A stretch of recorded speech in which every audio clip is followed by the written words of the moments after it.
You've seen them in movies, you've read about them in books, but their real work, that happens deep in the shadows. Today, we're going to pull back the curtain, just a little, on the incredibly secretive and elite world of U.S. Special Operations Forces. So, beyond all the Hollywood hype, who are these operators really? What's the difference between the ones everyone knows and the units so secret the government barely admits they even exist? Well, that's exactly what we're going to break down right now. All right, so here's our plan. We're going to start with the public icons, the ones you've probably heard of. Then, we'll get into the strategic players, the guys shaping conflicts from behind the scenes. After that, we go to the very top, the tip of the spear, with the Tier 1 units. And finally, we'll shine a light on the unsung enablers, the folks who make it all possible. Let's kick things off with the legends, shall we? The two units that have become absolute household names. First up, you knew it had to be them, the Navy SEALs. I mean, they are probably the most famous special ops brand on the planet. And that name, SEAL, it's not just a cool acronym, it's their job description. They are true masters of operating in the sea, in the air, and on land. But here's the thing, the price of admission to this club is unbelievably high. To become a SEAL, you first have to survive the legendary brutality of BUD/S training, including the infamous Hell Week.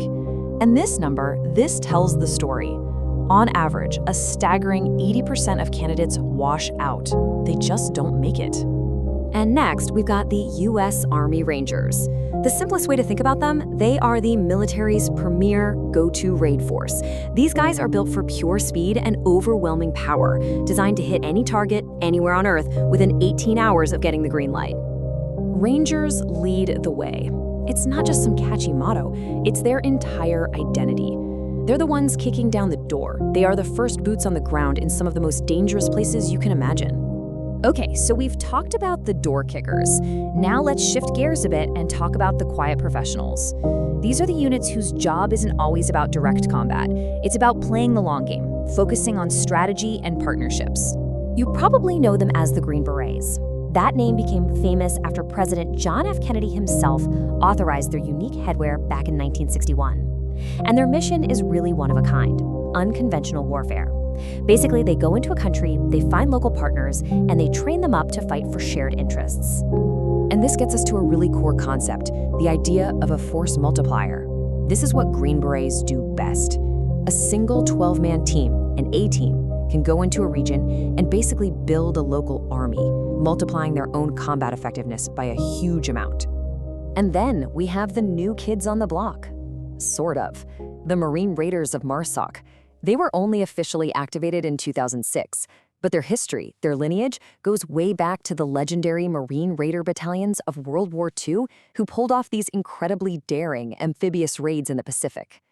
Now, while their missions can look a lot like what the Green Berets do, the Raiders bring that unique Marine Corps expeditionary mindset to the table. They're designed to deploy rapidly from the sea, operate with very little outside support. It's that special Marine DNA applied to the world of special operations.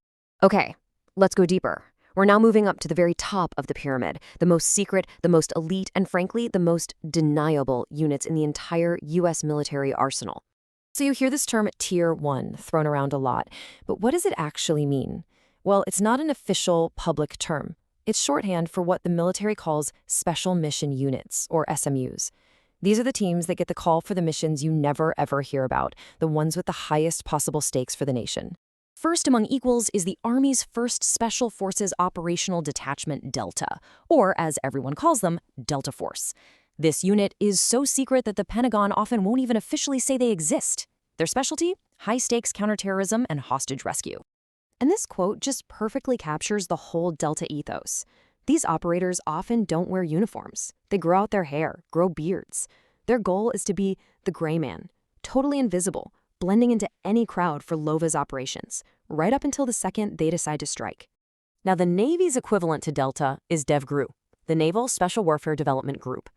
But you almost certainly know them by their other name, SEAL Team 6. Fun fact, when it was created back in the 80s, there were only 2 SEAL teams in existence. The founding commander called it Team 6, just to mess with Soviet intelligence and make them think we had more teams than we did. Of course, DEVGRU's most famous moment came with Operation Neptune Spear.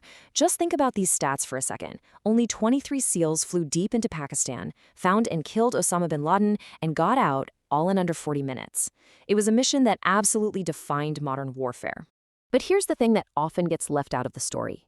None of these operators, not a single one, works alone. They rely on an incredible network of other, highly specialized units. The quiet professionals working behind the scenes who make all of this possible. First up, the Air Force Pararescuemen, or PJs. Their entire mission is about saving lives. These guys are elite combat medics who will literally jump into the middle of a firefight to rescue a downed pilot or a wounded soldier. Their motto says it all, that others may live. It's not a job, it's a sacred duty. And becoming a PJ, well, it means surviving one of the longest, most grueling training pipelines in the entire military. It takes nearly 2 years. You have to become an expert combat diver, a high-altitude parachutist, a survival expert, and a fully qualified paramedic, just to earn the right to wear their maroon beret. So who flies these teams into these impossible situations?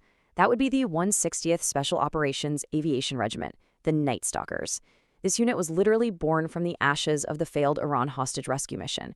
Now they are, without a doubt, the best pilots in the world, flying specially modified helicopters at night in terrible weather with a level of precision that is just breathtaking.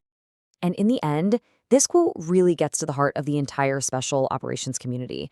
For all the movies and all the public fascination, the real goal is always secrecy. A truly successful mission is one that gets completed and no one ever even knows it happened. Which leaves us with one final, really important question for the world we live in now.